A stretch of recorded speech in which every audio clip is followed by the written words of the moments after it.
ഞാൻ അങ്ങയുടെ പേര് ഇവരെ അറിയിച്ചിരിക്കുന്നു. യോഹന്നാൻ 17:26.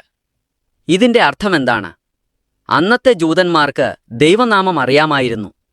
അതുകൊണ്ട് ദൈവത്തിന്റെ പേര് യഹോവയാണെന്ന് അവർക്ക് പറഞ്ഞുകൊടുക്കേണ്ട ആവശ്യമില്ലായിരുന്നു.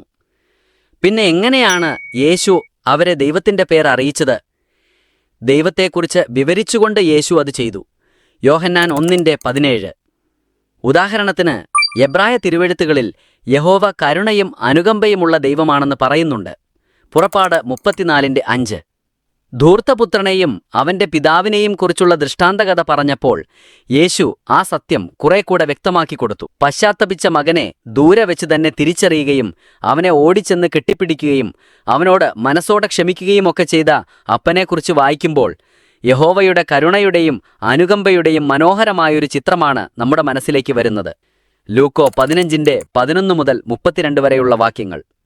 തന്റെ പിതാവ് എങ്ങനെയാണോ അങ്ങനെ തന്നെ യേശു യഹോവയെ വരച്ചുകാട്ടിയെന്ന് നമുക്ക് മനസ്സിലാക്കാൻ കഴിയും.